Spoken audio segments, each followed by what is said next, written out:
ಕಡಿಮೆ ಸಿಬಿಲ್ ಸ್ಕೋರ್ ನಿಂದ ಸಾಲ ಕ್ರೆಡಿಟ್ ಕಾರ್ಡ್ ಅಪ್ಲಿಕೇಶನ್ ರಿಜೆಕ್ಟ್ ಆಗ್ತಾ ಇದೆಯಾ? ಇನ್ನು ಮುಂದೆ ಆಗಲ್ಲ.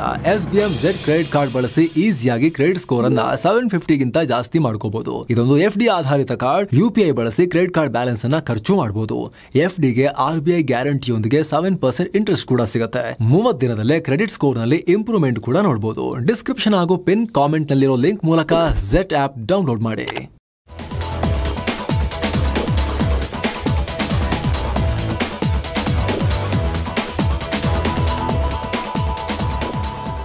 ಹಾಯ್ ಫ್ರೆಂಡ್ಸ್, ಇದು mastmaga.com ನ ಇಂಟರ್ನ್ಯಾಷನಲ್ ಬುಲೆಟಿನ್ ಸುತ್ತು ಜಗತ್ತು. ನಾನು ಅಮರ್ ಪ್ರಸಾದ್. ಭಾರತ ಮತ್ತು ಪಾಕಿಸ್ತಾನದ ಗಡಿ ಮತ್ತೊಮ್ಮೆ ಉದ್ವಿಗ್ನ ಆಗಿದೆ. ಒಂದಿನದ ಹಿಂದೆ ಪಾಕ್ ಮುಲ್ಲಾ ಜನರಲ್ ಆಸಿಮ್ ಮುನಿರಾ ಭಾರತದ ವಿರುದ್ಧ ದ್ವೇಷಕ್ಕಾಗಿ ಕಾಶ್ಮೀರ ಕುರಿತು ಮಾತಾಡಿತ್ತು. ಕಾಶ್ಮೀರಕ್ಕೆ ತ್ಯಾಗ ಮಾಡ್ತಿರೋರನ್ನ ನಾವು ರಕ್ಷಣೆ ಮಾಡಬೇಕು, ಸ್ಮರಣೆ ಮಾಡಬೇಕು ಅಂತ ಉಗ್ರರಿಗೆ ಬೆಂಬಲ ಕೊಟ್ಟಿದ್ದ. ಇದರ ಬೆನ್ನಲ್ಲೇ ಜೈಷ್ ಉಗ್ರರ ಗುಂಪೊಂದು ಭಾರತದ ಗಡಿಯಲ್ಲಿ ಒಳನುಗ್ಗೋಕೆ ಪ್ರಯತ್ನ ಪಟ್ಟಿದೆ. ಭಾರಿ ಪ್ರಮಾಣದ ಶಸ್ತ್ರಾಸ್ತ್ರಗಳನ್ನು ಹೊತ್ಕೊಂಡು ಕಾಶ್ಮೀರಕ್ಕೆ ನುಗ್ಗೋಕೆ ಪ್ರಯತ್ನ ಪಟ್ಟಿದ್ದಾರೆ. ಇದನ್ನು ನಮ್ಮ ಸೇನೆ ಯಶಸ್ವಿಯಾಗಿ ತಡೆದಿದೆ. ಸುಮಾರು 4 ರಿಂದ 5 ಜೈಷ್ ಉಗ್ರರು ಈ ದುಸ್ಸಾಹಸ ಮಾಡಿದ್ದಾರೆ. ಇದರಲ್ಲಿ ಸೇನೆಯಿಂದ ಗುಂಡು ಹಾರುತ್ತಿದ್ದ ಹಾಗೆ ದಿಕ್ಕಾಪಾಲಾಗಿ ಓಡಿ ಹೋಗಿದ್ದಾರೆ. ಆದರೆ ಉಗ್ರರ ಗೈಡನ್ನು BSF ಪಡೆಗಳು ಜೀವಂತವಾಗಿ ವಶಕ್ಕೆ ಪಡೆದಿದ್ದಾರೆ. ಜಮ್ಮು ಕಾಶ್ಮೀರದ ರಜೌರಿ ಜಿಲ್ಲೆಯಲ್ಲಿರೋ LOC ಗಡಿ ಹತ್ರ ಈ ಘಟನೆಯಾಗಿದೆ. ಈ ಉಗ್ರರ ಗೈಡನ್ನ ಮಾರ್ಗದರ್ಶಕನನ್ನ ಮಹಮ್ಮದ್ ಆರಿಬ್ ಅಹಮದ್ ಅಂತ ಗುರುತಿಸಲಾಗಿದೆ. ಈತನ ಸಹಾಯದಿಂದ ಇವರೆಲ್ಲ ಭಾರತಕ್ಕೆ ನುಗ್ಗೋಕೆ ಪ್ರಯತ್ನ ಪಡ್ತಾ ಇದ್ರು. ಆದರೆ ಸೈನಿಕರು ಕಾರ್ಯಾಚರಣೆ ಶುರು ಮಾಡ್ತಿದ್ದ ಹಾಗೆ ಪರಾರಿಯಾದ್ರೂ ಈತ ಕೈ ಸಿಕ್ಕಾಕೊಂಡ. ತಮ್ಮನ್ನ ಯಾರು ಪತ್ತೆ ಹಚ್ಚಬಾರದು ಅಂತ LOC ಗಡಿಯಲ್ಲಿರೋ ದಟ್ಟ ಅರಣ್ಯದಲ್ಲಿ ಈಗ ಕದ್ಕೂತ್ಕೊಂಡಿದ್ದಾರೆ. ಇವ್ರನ್ನ ಹುಡುಕೋ ಕಾರ್ಯಾಚರಣೆ ನಡೀತಾ ಇದೆ. ಇವರು ತಪ್ಪಿಸ್ಕೊಂಡು ಹೋಗುವಲ್ಲಿ ಯಶಸ್ವಿಯಾಗಿದ್ರೂ ಕೂಡ ಅವ್ರು ತಪ್ಪಿಸ್ಕೊಳ್ಳೋ ಟೈಮ್ನಲ್ಲಿ ಅವರಿಗೆ ಸಿಕ್ಕಾಪಟ್ಟೆ ಇಂಜುರೀಸ್ ಆಗಿರಬಹುದು ಅಂತ ಅಧಿಕಾರಿಗಳು ಹೇಳ್ತಾ ಇದ್ದಾರೆ. ಸದ್ಯಕ್ಕೆ ನಾವು ತುಂಬ ಅಲರ್ಟ್ ಆಗಿದ್ದೀವಿ. ಈ ಮುಂಚೆ ಕೂಡ ಎಚ್ಚರದಿಂದಲೇ ಕಾಯ್ತಾ ಇದ್ವಿ. LOC ಗಡಿಯಲ್ಲಿ ಪಾಕಿಸ್ತಾನ ಉಗ್ರರನ್ನ ಒಳನುಸುಳಿಸೋ ಸಾಧ್ಯತೆ ಇದ್ದೇ ಇರುತ್ತೆ ಅನ್ನೋದು ನಮಗೆ ಮುಂಚೆನೇ ಗೊತ್ತಿತ್ತು. ನಾವು ಅದಕ್ಕೋಸ್ಕರ ಸೇನೆ ಮತ್ತು BSF ಪಡೆ ಗಡಿಯುದ್ದಕ್ಕೂ ಕಣ್ಣಿಟ್ಟು ಕಾವಲು ಕಾಯ್ತಾ ಇದ್ವಿ. ಇದರಿಂದ ದೊಡ್ಡ ಪಿತೂರಿಯನ್ನ ತಪ್ಪಿಸೋಕೆ ಸಾಧ್ಯ ಆಗಿದೆ ಅಂತ ಸೇನೆ ಹೇಳಿದೆ. ಇನ್ನು ಸಿಕ್ಕಿ ಬಿದ್ದಿರೋ ಉಗ್ರನ ಗೈಡ್ನಿಂದ, ಇವನು ಉಗ್ರನೇ, ಗೈಡ್ ಅಂದ್ರೇನು? ಉಗ್ರರ ಗೈಡ್ ಅಂದ್ರೆ ಉಗ್ರನೇ. ಈತನಿಂದ 20,000 ಪಾಕ್ ಕರೆನ್ಸಿಯನ್ನ ವಶಕ್ಕೆ ಪಡೆಯಲಾಗಿದೆ. ಈತನ ಬಳಿ ಶಸ್ತ್ರಾಸ್ತ್ರ ಆಗಲಿ ಇಂಪಾರ್ಟೆಂಟ್ ದಾಖಲೆಗಳಾಗಲಿ ಯಾವುದೂ ಸಿಕ್ಕಿಲ್ಲ. ಆದರೆ ತನಿಖೆಯ ವೇಳೆ ಈತ ಪಾಕ್ ಆಕ್ರಮಿತ ಕಾಶ್ಮೀರದ ನಿವಾಸಿ ಅಂತ ಹೇಳಿ ಬಯಲಾಗಿದೆ. ಹಾಗೆ ಪಾಕ್ ಸೇನಾಧಿಕಾರಿಗಳ ನಿರ್ದೇಶನದ ಅಡಿಯಲ್ಲೇ ಕೆಲಸ ಮಾಡ್ತಿದ್ದೀನಿ. ಜೈಷ್ ಉಗ್ರರನ್ನ ಒಳಗೆ ನುಗ್ಗಿಸಿ ಭಾರತಕ್ಕೆ ಬಿಡೋಕೆ ಪ್ರಯತ್ನ ಪಡ್ತಾ ಇದ್ದೆ. ಅವರ ಬಳಿ ಶಸ್ತ್ರಾಸ್ತ್ರ, ಮದ್ದುಗುಂಡು ಹಾಗೂ ಇತರ ಅಪಾಯಕಾರಿ ವಸ್ತುಗಳಿದ್ವು ಅನ್ನೋದನ್ನ ಈತ ಬಾಯ್ಬಿಟ್ಟಿದ್ದಾನೆ. ಇದನ್ನ ತೀವ್ರ ವಿಚಾರಣೆಗೊಳಪಡಿಸಲಾಗ್ತಾ ಇದೆ.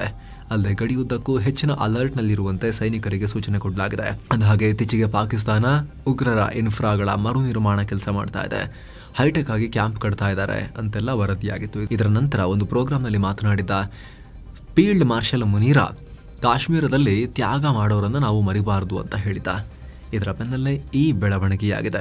ಏನೋ ಪಹಲ್ಗಾಮ್ ಉಗ್ರ ದಾಳಿ ನಂತರ ಭಾರತ ನಡೆಸಿದ ಆಪರೇಷನ್ ಸಿಂಧೂರ್ನಲ್ಲಿ ನಮ್ಮ ವಾಯುಪಡೆ ಫೈಟರ್ ಜೆಟ್ಗಳನ್ನು ಕಳ್ಕೊಂಡಿದೆ ಅಂತ ನೌಕಾಪಡೆ ಅಧಿಕಾರಿ ಕ್ಯಾಪ್ಟನ್ ಶಿವಕುಮಾರ್ ಕೊಟ್ಟಿದ್ದ ಹೇಳಿಕೆ ವಿವಾದಕ್ಕೆ ಕಾರಣ ಆಗಿದೆ. ಜೂನ್ 10ನೇ ತಾರೀಕು ಇಂಡೋನೇಷ್ಯಾದಲ್ಲಿ ಭಾರತ ಪಾಕ್ ಸಂಘರ್ಷದ ವೇಳೆ 2 ರಾಷ್ಟ್ರಗಳಿಗೆ ಉಂಟಾದ ಹಾನಿ ಬಗ್ಗೆ ಅವರು ಮಾತನಾಡ್ತಾ ಇದ್ರು. ಈ ವೇಳೆ ಶಿವಕುಮಾರ್ ಆಪರೇಷನ್ ಸಿಂಧೂರ್ ವೇಳೆ ವಾಯುಪಡೆ ಕೆಲ ಏರ್ಕ್ರಾಫ್ಟ್ಗಳನ್ನು ಕಳ್ಕೊಂಡಿರೋದನ್ನ ಒಪ್ಕೊಳ್ತೀನಿ, ಅದಕ್ಕೆ ಅವ್ರ ಕಾರಣವನ್ನು ಕೂಡ ನೀಟಾಗಿ ಎಕ್ಸ್ಪ್ಲೇನ್ ಮಾಡಿದ್ದಾರೆ. ಬಹಳ ವಿವಾದ ಮಾಡೋಂಥದ್ದು ಅದರಲ್ಲಿ ಏನೂ ಇಲ್ಲ. ಅದರಲ್ಲಿ ಹಿಂದೆ ಕೂಡ ನಾವು ಇದನ್ನು ಡಿಸ್ಕಸ್ ಮಾಡಿದ್ದೇವೆ. ಏನು ಹೇಳಿದ್ದಾರೆ ಅಂತ ಹೇಳಿದ್ರೆ, ಸೇನೆ ರೆಡಿ ಇತ್ತು, ಪಾಕ್ನ ಸೇನೆಗೆ ಹೊಡೆಯೋಕೆ ಅಥವಾ ಏನು ಆ ನಂತರ ಆಪರೇಷನ್ ಮಾಡೋದು ಅದನ್ನು ಮೊದಲೇ ಮಾಡೋಕ್ಕೆ ರೆಡಿ ಇತ್ತು. ಆದರೆ ಭಾರತ ಸರ್ಕಾರ ಪಾಕ್ನ ಸೇನಾ ನೆಲೆ ಮತ್ತು ಏರ್ ಡಿಫೆನ್ಸ್ ಸಿಸ್ಟಮ್ಗಳನ್ನು ಮೊದಲು ಅವುಗಳ ಮೇಲೆ ದಾಳಿ ಮಾಡಬೇಡಿ, ಉಗ್ರ ನೆಲೆಗಳನ್ನು ಟಾರ್ಗೆಟ್ ಮಾಡಿ ದಾಳಿ ಮಾಡಿ ಅಂತ ಹೇಳಿತ್ತು. ಯಾಕಂದರೆ ನಾವು ನಮ್ಮ ಗುರಿ ಇದ್ದಿದ್ದು ಉಗ್ರರನ್ನು ಹೊಡೆಯೋದು. ಆದರೆ ಅದಾದ ನಂತರ ಪಾಕ್ ಸೇನೆ ಉಗ್ರರನ್ನ ಕಾಪಾಡೋಕೆ ಬಂದ ನಂತರ ನಾವು ಪಾಕಿಸ್ತಾನಕ್ಕೂ ಕೂಡ ಪಾಠ ಕಲಿಸಿದ್ವಿ. ಪಾಕಿಸ್ತಾನದ ಏರ್ ಡಿಫೆನ್ಸನ್ನು, ಅವರ ವಾಯುಪಡೆಯನ್ನು ಕೂಡ ನಾವು ಟಾರ್ಗೆಟ್ ಮಾಡಿದ್ವಿ, ಸ್ಟ್ರಾಟಜಿಯನ್ನು ಚೇಂಜ್ ಮಾಡಿದ್ವಿ, ಪಾಕಿಸ್ತಾನಕ್ಕೆ ದೊಡ್ಡ ಡ್ಯಾಮೇಜ್ ಮಾಡಿದ್ವಿ ಅಂತ ಹೇಳಿದ್ರು. ಇದು ಹೊಸ ವಿಚಾರ ಅಲ್ಲ. ಹಿಂದೆ CDS ಅನಿಲ್ ಚೌಹಾಣ್ ಅವರು ಕೂಡ ಇದೇ ವಿಚಾರವನ್ನು ಹೇಳಿದ್ರು. ಭಾರತೀಯ ಸೇನಾ ವಲಯ ರಕ್ಷಣಾ ತಜ್ಞರು, ಸರ್ಕಾರ ಇದೇ ವಿಚಾರವನ್ನ ರಿಪೀಟೆಡ್ಲಿ ಹೇಳಿದ್ದಾರೆ. ಈಗ ಶಿವಕುಮಾರ್ ಕೂಡ ಇದೇ ವಿಚಾರವನ್ನ ಇನ್ನೊಮ್ಮೆ ಹೇಳಿದ್ದಾರೆ ಅಷ್ಟೇ. ಏನೋ ಪಹಲ್ಗಾಮ್ ಉಗ್ರ ದಾಳಿ ನಂತರ ಭಾರತ ಪಾಕಿಸ್ತಾನದ ಸರಕುಗಳನ್ನು ಸಾಗಿಸುವ ಹಡಗುಗಳಿಗೆ ತನ್ನ ಬಂದರುಗಳಲ್ಲಿ ಡಾಕ್ ಮಾಡೋದನ್ನು ನಿರ್ಬಂಧಿಸಿತ್ತು. ಮೇ 2ರಿಂದ ನಿರ್ಬಂಧವನ್ನು ಹಾಕಿತ್ತು. ಇದರಿಂದ ಪಾಕ್ನ ಆಮದುದಾರರಿಗೆ ಸರಕು ಸಾಗಣೆ ಶುಲ್ಕ ಮತ್ತು ಶಿಪ್ಪಿಂಗ್ ಟೈಮ್ ಹೆಚ್ಚಾಗೋಕೆ ಕಾರಣ ಆಗಿದೆ. ಭಾರತದ ಈ ಕ್ರಮದಿಂದಾಗಿ ದೊಡ್ಡ ಕಂಟೈನರ್ ಹೊತ್ತು ಬರೋ ಹಡಗುಗಳು ಪಾಕ್ಗೆ ಬರ್ತಾ ಇಲ್ಲ. ಆಮದುದಾರರು ಫೀಡರ್ ಅಂದರೆ ಸಣ್ಣ ಹಡಗುಗಳನ್ನು ಬಳಸ್ತಾ ಇದ್ದಾರೆ. ಇದರಿಂದ ಟ್ರಾನ್ಸ್ಪೋರ್ಟೇಷನ್ ವೆಚ್ಚ ಜಾಸ್ತಿ ಆಗ್ತಾ ಇದೆ. ಇಂಪೋರ್ಟ್ 30 ರಿಂದ 50 ದಿನ ಡಿಲೇ ಆಗ್ತಾ ಇದ್ದಾವೆ ಅಂತ ಪಾಕ್ ವ್ಯಾಪಾರಿಗಳು ಕಣ್ಣೀರು ಹಾಕ್ತಾ ಇದ್ದಾರೆ. ಅವ್ರು ಕಣ್ಣೀರು ಹಾಕಬಾರ್ದು. ಅವರ ಈ ಆಸಿಮ್ ಮುನಿರಂಗೆ ಮತ್ತು ಶಹಬಾಜ್ ಶರೀಫ್ ಹತ್ರ ಹೇಳಬೇಕು, ಸ್ವಲ್ಪ ಏನ್ರಯ್ಯ ಹಿಂಗೆ ಮಾಡ್ತಾ ಇದ್ದೀರಾ, ನಿಮ್ಮಿಂದ ಹಿಂಗಾಗ್ತಿದೆ ಅಂತ ಹೇಳಿ. ಆಮೇಲೆ ಸರಿಯಾಗತ್ತಲ್ಲ. ಮಳೆ ನಿಂತರೂ ಹನಿ ನಿಂತಿಲ್ಲ ಅನ್ನೋ ರೀತಿಯಲ್ಲಿ ಇರಾನ್ ಇಸ್ರೇಲ್ ನಡುವಿನ ಭೀಕರ ಕಾದಾಟಕ್ಕೆ ಒಂದು ಸಣ್ಣ ಉಪಶಮನ ಸಿಕ್ಕಂಗೆ ಕಾಣಿಸ್ತಾ ಇದ್ರು ಕೂಡ, ಒಂದು ತಾತ್ಕಾಲಿಕ ಒಂದು ಅಂತ್ಯ ಸಿಕ್ಕಂಗೆ ಕಾಣಿಸ್ತಾ ಇದ್ರು ಕೂಡ ಉದ್ವಿಗ್ನತೆ ಹಾಗೆ ಇದೆ. ಈಗ ಇಸ್ರೇಲ್ ಮತ್ತು ಅಮೆರಿಕ ವಿರುದ್ಧ ಇರಾನ್ ಕಡೆಯಿಂದ ದೊಡ್ಡ ಆದೇಶ ಬಂದಿದೆ. ಇರಾನ್ನ ಪ್ರಮುಖ ಧರ್ಮಗುರು ಆಯತುಲ್ಲಾ ನಾಜರ್ ಅಮೆರಿಕ ಅಧ್ಯಕ್ಷ ಡೊನಾಲ್ಡ್ ಟ್ರಂಪ್ ಮತ್ತು ಇಸ್ರೇಲ್ ಪ್ರಧಾನಿ ಬೆಂಜಮಿನ್ ನೆತನ್ಯಾಹು ವಿರುದ್ಧ ಫತ್ವಾ ಹೊರಡಿಸಿದ್ದಾರೆ. ಇವರು ಇಸ್ಲಾಂನ ವಿರೋಧಿಗಳು, ದೇವರ ಶತ್ರುಗಳು ಅಂತ ಹೇಳಿದ್ದಾರೆ. ನಿಮಗೆ ಗೊತ್ತಿರ್ಬೋದು, ಫತ್ವಾ ಅನ್ನೋದು ಇಸ್ಲಾಂನಲ್ಲಿ ಅವರ ಗುರುಗಳು, ಈ ಧಾರ್ಮಿಕ ವ್ಯಕ್ತಿಗಳು ಹೊರಡಿಸೋ ಧಾರ್ಮಿಕ ಆದೇಶ ಥರ ಶರಿಯಾ ಕಾನೂನು ಆಧಾರದ ಮೇಲೆ ಅದನ್ನು ಹೊರಡಿಸ್ತಾರೆ. ರಿಲಿಜಿಯಸ್ ಪ್ರೀಚರ್ಸ್ ಇಸ್ಲಾಂ ಧರ್ಮಕ್ಕೆ ವಿರುದ್ಧವಾಗಿ ನಡ್ಕೊಂಡ್ರೆ ಇದನ್ನು ಹೊರಡಿಸ್ತೀವಿ ಅಂತ ಹೇಳಿ ಹೊರಡಿಸ್ತಾರೆ. ಈಗ ಇರಾನ್ನ ಶಿಯಾ ಧರ್ಮಗುರು ಆಯತುಲ್ಲಾ ನಾಜರ್ ಮಖಾರಂ ಈಗ ಇದೇ ರೀತಿ ಹೇಳಿಕೆ ಕೊಟ್ಟಿದ್ದಾರೆ. ಜಗತ್ತಿನಾದ್ಯಂತ ಇರೋ ಎಲ್ಲ ಮುಸ್ಲಿಮರು ಒಟ್ಟಾಗಬೇಕು, ಇರಾನ್ನ ಲೀಡರ್ಶಿಪ್ಗೆ ಬೆದರಿಕೆ ಒಡ್ಡೋ ಈ ಇಬ್ಬರು ನಾಯಕರನ್ನ ಕೆಳಗೆ ಹಾಕಬೇಕು. ಯಾವೊಬ್ಬ ವ್ಯಕ್ತಿ ಅಥವಾ ಸರ್ಕಾರ ಇರಾನ್ನ ಸುಪ್ರೀಂ ಲೀಡರ್ ಅಥವಾ ಶಿಯಾ ಧಾರ್ಮಿಕ ಅಧಿಕಾರಕ್ಕೆ ಹಾನಿ ಮಾಡೋಕ್ಕೆ ಪ್ರಯತ್ನ ಪಟ್ಟರೆ ದೊಡ್ಡ ಅಪರಾಧ ಅಂತ ಪರಿಗಣಿಸಬೇಕು. ಅಂಥವರನ್ನ ದೇವರ ಶತ್ರು ಅಂತಲೇ ಪರಿಗಣಿಸಬೇಕು. ಹೀಗಾಗಿ ಇಂಥ ಶತ್ರುಗಳಿಗೆ ಮುಸ್ಲಿಮರು ಮತ್ತು ಇಸ್ಲಾಂ ರಾಷ್ಟ್ರಗಳು ಬೆಂಬಲ ಅಥವಾ ಸಹಕಾರ ಕೊಡೋದನ್ನು ನಿಷೇಧಿಸ್ತಾ ಇದ್ದೀವಿ. ಅವ್ರಿಗೆ ಸಪೋರ್ಟ್ ಮಾಡಿದ್ರೆ ಕಾನೂನು ಬಾಹಿರ ಅಂತ ಕನ್ಸಿಡರ್ ಮಾಡಲಾಗುತ್ತೆ. ಜಗತ್ತಿನ ಎಲ್ಲ ಮುಸ್ಲಿಮರು ಸೇರಿ ಈ ಶತ್ರುಗಳು ತಾವು ಮಾಡಿರೋ ತಪ್ಪುಗಳಿಗೆ ಪಶ್ಚಾತ್ತಾಪ ಪಡೋ ರೀತಿ ಮಾಡಬೇಕು ಅಂತ ಹೇಳಿದ್ದಾರೆ. ಅಂದರೆ ಈ ಆದೇಶವನ್ನು ಪಾಲಿಸುವ ಮುಸ್ಲಿಮರಿಗೆ ಯಾವುದೇ ರೀತಿ ಸಂಕಷ್ಟ ಎದುರಾದರೆ ಅಥವಾ ನಷ್ಟ ಉಂಟಾದರೆ ದೇವರು ಅಂಥವರಿಗೆ ಒಳ್ಳೆಯ ಪ್ರತಿಫಲ ಕೊಡ್ತಾರೆ ಅಂತ ಕೂಡ ಹೇಳಿದ್ದಾರೆ. ಅಂದರೆ ನೆತನ್ಯಾಹು ಮತ್ತು ಟ್ರಂಪ್ರಿಗೆ ಪನಿಷ್ಮೆಂಟ್ ಕೊಡೋರಿಗೆ ಅವ್ರಿಗೇನೇ ಸಮಸ್ಯೆ ಆದರೂ ಕೂಡ ಅವರಿಗೆ ದೇವರು ಒಳ್ಳೇದು ಮಾಡ್ತಾರೆ ಅನ್ನೋ ಹೇಳಿಕೆಯನ್ನು ಕೊಟ್ಟಿದ್ದಾರೆ. ಮತ್ತೊಂದು ಕಡೆ ಇರಾನ್ನಲ್ಲಿ ಆಯತುಲ್ಲಾ ಅಲಿ ಖಾಮಿನಿ ಸರ್ಕಾರದ ಪರ ಇರೋ ಒಂದಷ್ಟು ಜನ ಏನು ಮಾಡಿದ್ದಾರೆ ಅಂತ ಹೇಳಿದ್ರೆ, ಸಣ್ಣ ಮಕ್ಕಳದೊಂದು ಸಮಾರಂಭ ನಡೆಸಿ ಅದರಲ್ಲಿ ನೂರಾರು ಮಹಿಳೆಯರನ್ನು ಕೂರಿಸಿ ನಮ್ಮ ಪುಟ್ಟ ಮಕ್ಕಳನ್ನು ನಾವು ಅರ್ಪಣೆ ಮಾಡ್ತೀವಿ, ಇರಾನ್ನ ಖಾಮೆನಿ ಆಡಳಿತದ ಕಾಪಾಡೋಕ್ಕೆ ಧರ್ಮಕ್ಕಾಗಿ ಅರ್ಪಣೆ ಮಾಡ್ತೀವಿ ಅಂತ ಹೇಳಿ ಅವರ ಹತ್ರ ಹೇಳಿಕೆಗಳನ್ನು ಕೊಡಿಸಲಾಗಿದೆ. ಅಷ್ಟು ಮಾತ್ರ ಅಲ್ಲ, ಅಮೆರಿಕಕ್ಕೆ ಸಾವಾಗಲಿ ಇಸ್ರೇಲ್ಗೆ ಸಾವಾಗಲಿ ಅನ್ನೋ ಘೋಷಣೆಗಳನ್ನು ಕೂಡ ಕೂಗಿಸಲಾಗಿದೆ. ಮತ್ತೊಂದು ಕಡೆ ವಿಶ್ವಸಂಸ್ಥೆಯ ಇರಾನ್ ರಾಯಭಾರಿ ಸೈಯದ್ ಇರವಾನಿ ದೊಡ್ಡ ಹೇಳಿಕೆ ಕೊಟ್ಟಿದ್ದಾರೆ. ಇರಾನ್ ಯುರೇನಿಯಂ ಎನ್ರಿಚ್ ಮಾಡೋದನ್ನ ಮುಂದುವರಿಸುತ್ತೆ. ನಾನ್ ಪ್ರೊಲಿಫರೇಷನ್ ಒಪ್ಪಂದದ ಮೆಂಬರ್ ಆಗಿರೋ ಇರಾನ್ ಎಲ್ಲ ನಿಯಮಗಳನ್ನು ಸರಿಯಾಗಿ ಪಾಲಿಸ್ತಾ ಇದೆ. ಸೊ ನ್ಯೂಕ್ಲಿಯರ್ ಎನ್ರಿಚ್ಮೆಂಟ್ ನಮ್ಮ ಹಕ್ಕು, ಶಾಂತಿಯುತ ಉದ್ದೇಶಕ್ಕಾಗಿ ನಾವು ಎನ್ರಿಚ್ಮೆಂಟ್ ಮಾಡ್ತಾ ಇದ್ದೀವಿ ಅಂತ ಹೇಳಿಕೆ ಕೊಟ್ಟಿದ್ದಾರೆ. ಒಂದು ದಿನದ ಮುಂಚೆ ಕೂಡ ಇಂಟರ್ನ್ಯಾಷನಲ್ ಅಟಾಮಿಕ್ ಎನರ್ಜಿ ಏಜೆನ್ಸಿ ಮುಖ್ಯಸ್ಥರು ಇರಾನ್ 1 ತಿಂಗಳಲ್ಲೇ ಯುರೇನಿಯಂ ಎನ್ರಿಚ್ ಮಾಡೋ ಸಾಮರ್ಥ್ಯವನ್ನು ಹೊಂದಿದೆ, ಅವರ ಕಾರ್ಯಚಟುವಟಿಕೆಗಳಿಗೆ ಅಂತ ದೊಡ್ಡ ಡ್ಯಾಮೇಜ್ ಆಗಿಲ್ಲ ಅಂತ ಹೇಳಿದರು. ಇದರ ಬೆನ್ನಲ್ಲೇ ಇರಾನ್ ಕಡೆಯಿಂದ ಕೂಡ ಇಂಥದ್ದೇ ಹೇಳಿಕೆ ಬಂದಿದೆ. ಹೀಗಾಗಿ ಇಸ್ರೇಲ್ ಕಡೆ ಈಗ ಎಲ್ಲರ ಗಮನ ನೆಟ್ಟಿದೆ, ಏನು ಮಾಡ್ತಾರೆ ಈಗ ಇಸ್ರೇಲ್ನವರು ಅಂತ.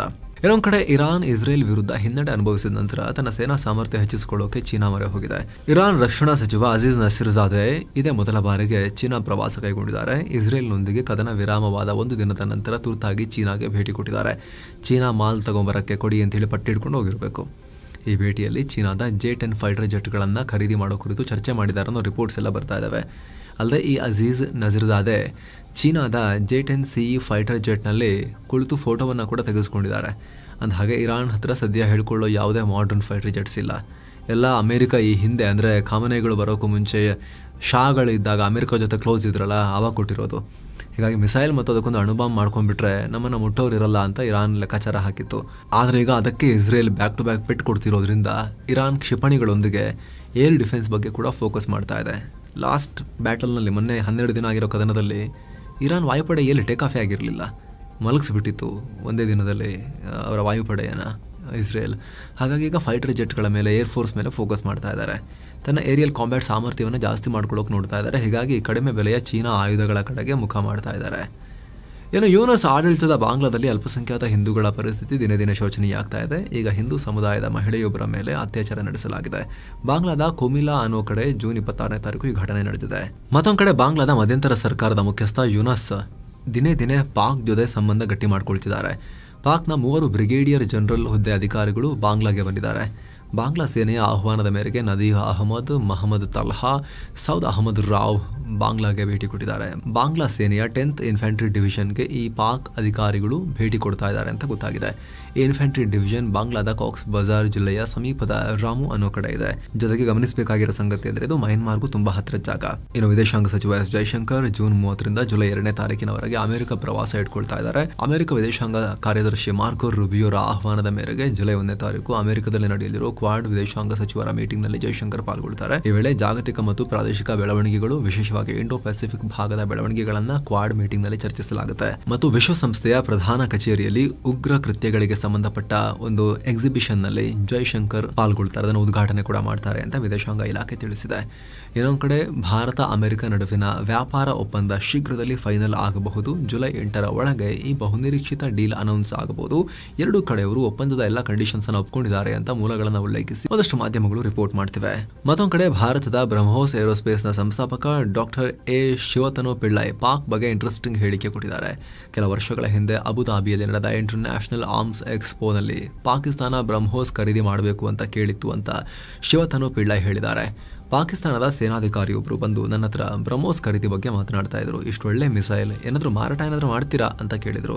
ಇದಕ್ಕೆ ನಾನು ಒಳ್ಳೆ ಪ್ರಾಡಕ್ಟ್ ಅಂದಮೇಲೆ ಮಾರಾಟ ಮಾಡಲೇಬೇಕು ಅಂದೆ. ಅದಕ್ಕೆ ಪಾಕ್ ಸೇನಾಧಿಕಾರಿ ಹಾಗಿದ್ರೆ ಈ ಬ್ರಹ್ಮೋಸ್ ಮಿಸೈಲ್ನ ಪಾಕಿಸ್ತಾನಕ್ಕೆ ಮಾರಾಟ ಮಾಡ್ಬೋದಾ ಅಂತ ಕೇಳಿದ್ರು. ಅದಕ್ಕೆ ನಾನು ಪಾಕಿಸ್ತಾನಕ್ಕಾದ್ರೆ ಫ್ರೀಯಾಗಿ ಕೊಡ್ತೀವಿ ಅಂತ ಹೇಳಿದ್ದೆ ಅಂತ ಹೇಳಿದ್ದಾರೆ. ಅಂದ್ರೆ ದುಡ್ಡೇನು ಕೊಡೋದು ಬೇಡ, ಫ್ರೀಯಾಗಿ ಕಳಿಸ್ಕೊಡ್ತೀವಿ ಅಂತ.